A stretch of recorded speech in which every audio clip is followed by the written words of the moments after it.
হিয়া শ্রাবণের কথায় রুমে ঢুকে দেখলো মেঝেতে পানি পড়ে আছে অনেক। একটু আগেই তো দেখেছিল রুমটায় কোনো পানি ছিল না, হঠাৎ পানি কোথা থেকে এলো? শ্রাবণ বিছানায় এসে বসলো। হিয়ার কপালে ভাঁজ ফেলে বলল, পানি কিভাবে পড়লো? শ্রাবণ কাঁধ ঝাঁকা দিয়ে বলল, আমি কি জানি, আমিও তো রুমে এসে দেখি পানি পড়ে আছে। কিন্তু আমি বের হয়ে যাওয়ার সময় তো পানি দেখলাম না, তাহলে কে ফেললো? এই বলে হিয়া এগিয়ে এসে বলল, সত্যি করে বলুন, পানি কি করে এলো? আপনি ফেলেছেন? শ্রাবণ নিষ্পাপ দৃষ্টিতে তাকিয়ে বলল, আমি পানি কেন ফেলবো বলো?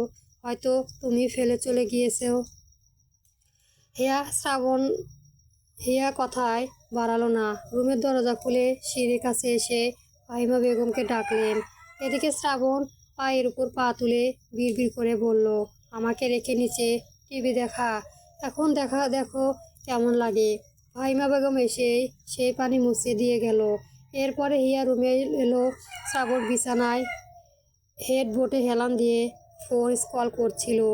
শ্রাবণ বিছানায় এক করে বসলো। শ্রাবণ শুধুই বালিশ ছুঁড়ে মারলো। হিয়ার বালিশটা নিয়ে উল্টো শ্রাবণের দিকে ছুঁড়ে মারলো। শ্রাবণে ছুটে মারলো। দুজনে বেশ ঝগড়া করতে শুরু করলো। শ্রাবণ ইচ্ছে করে আর হিয়া রেগে গেল। এমন সময় দরজার নক করলেন তৌকির চৌধুরী। বাইরে থেকে বললেন, শ্রাবণ একটু বাইরে এসো তো। শ্রাবণ হিয়ার দিকে বালিশটা ছুঁড়ে দিয়ে বলল, থাকো আসছি।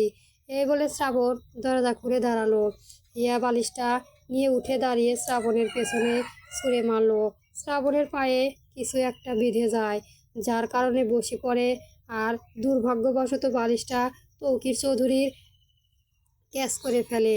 শ্রাবণ দ্রুত উঠে দাঁড়িয়ে পেছনে ফিরে হিয়াকে দিকে তাকায়। হিয়া বরফের মতো দাঁড়িয়ে রইল।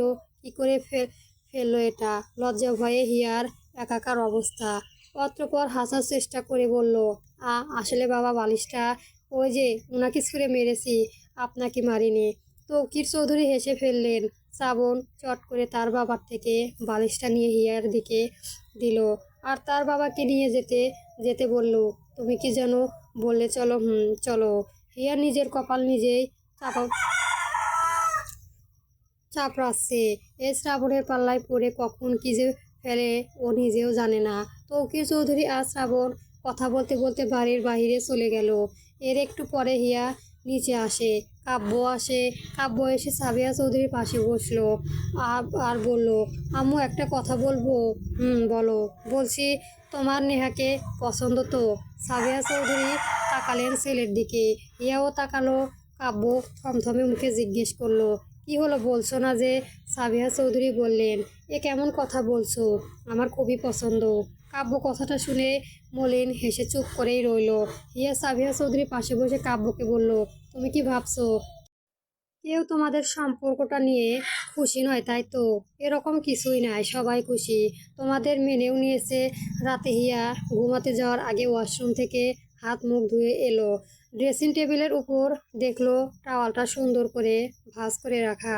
বেশ অবাক হলো, টাওয়ালটা তো ওয়াশরুমে থাকে, এখানে আনলো কে? নিশ্চয় শ্রাবণ।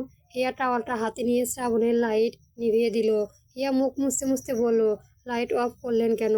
বিদ্যুৎ অপচয় হচ্ছে। কি হঠাৎ আপনি এত ভালো হলেন কি করে?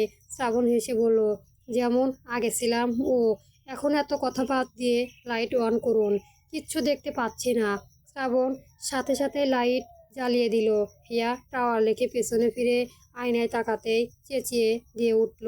ওর মুখটা কালি দিয়ে ভর্তি, যা টাওয়ালের মধ্যে শ্রাবণী দিয়ে রেখেছিল।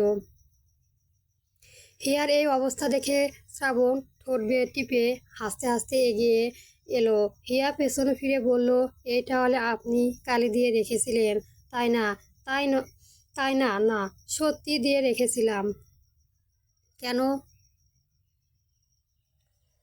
শ্রাবণ রসিকতা করে বলল, আমার ইচ্ছে হয়েছে বউকে একটু অন্যভাবে দেখতে, তাই। সবসময় মুখটা তো সাদাই দেখি, আজকে না হয় একটু কালো মুখটাই দেখলাম।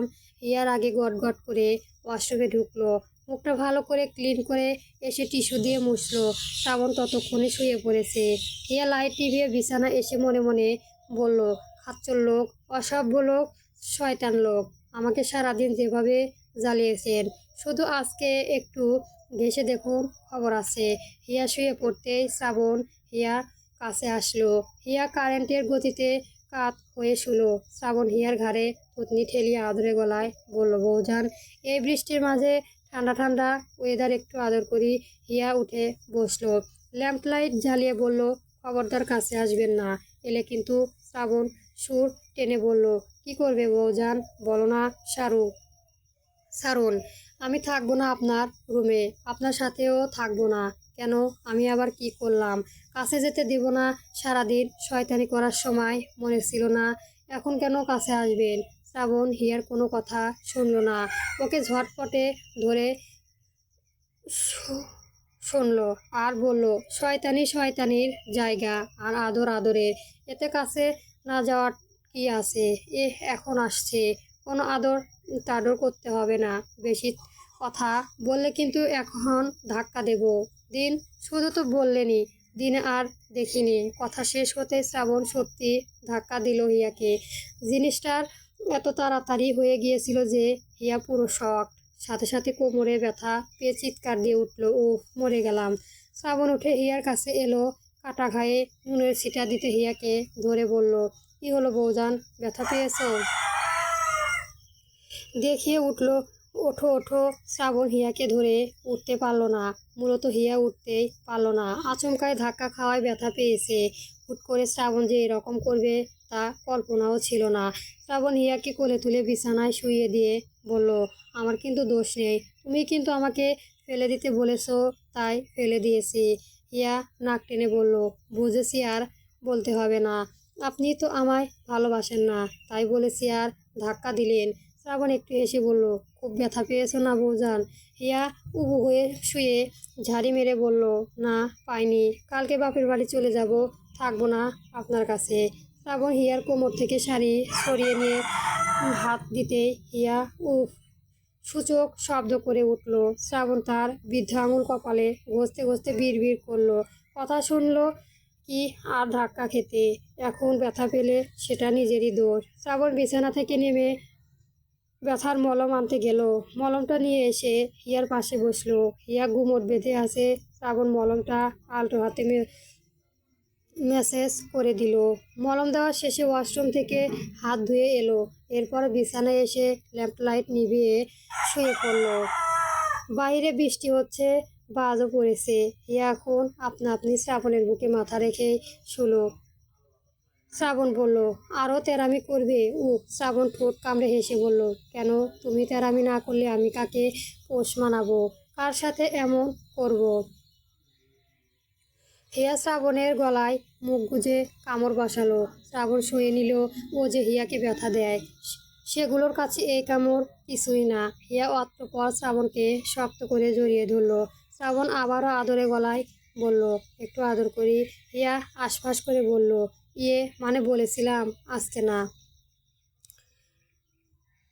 হিয়ার কথা শ্রাবণ অবধি গেল না। আরও একটা নতুন ভোর। হিয়া ঘুম ভাঙেনি। শ্রাবণকে জড়িয়ে ধরে ঘুমিয়েই আছে। সাবিয়া চৌধুরী ড্রয়িং রুমে এসে দেখলেন হিয়া অনেকে নিচে আসেনি। ফাহিমা বেগমই কাজ করছে। শ্রাবণের ফোন বেজে উঠল, যার পর্নায় ঘুম ভেঙে গেল দুজনেই। শ্রাবণ হাত বাড়িয়ে ফোনটা হাতে নিল। কল রিসিভ করার আগে টাইম দেখল, সকালে 8:30 বেজে গিয়েছে। আর কলটা তার বাবাই করেছে। কলটা রিসিভ করে বলল, হ্যাঁ বলো, বের হচ্ছ না কেন? যাব না আজকে। আসছি। কথা বলে ফোনটা রেখে দিলাম। হিয়া শ্রাবণকে ছেড়ে অন্যদিকে শুলো। শ্রাবণ হিয়ার চুল সরিয়ে ঘাড়ে নাক ঘষতে ঘষতে বলল, বৌজান থাকো, আসছি, নইলে লেট হবে। হিয়া মিনমিন করে বলল, আমার ভালো লাগে না একা একা, মায়ের সাথে কতক্ষণই কথা বলা যায়। শ্রাবণ হেসে বলল, একটা বাচ্চা এনে দিলে মন্দ হবে না, সারাদিন ওকে নিয়েই থাকতে পারবে। হিয়া তালে তাল বলল, ভালোই হবে, কিন্তু কোথায় থেকে এনে দিবে? কেন, তুমি দিবে আমায়? হিয়া হেসে চাদর দিয়ে মুখ ঢেকে বলল, সরুর একটু লজ্জা নেই। শ্রাবণ উঠে বসে বলল, লজ্জা থাকলে বাবার হাতে পারবো না। দুপুরে অফিসিয়াল লাঞ্চের সময় শ্রাবণ কেবিনে বসে ছিল। তৌকির চৌধুরী দুটো কফির মগ নিয়ে ঢুকলেন।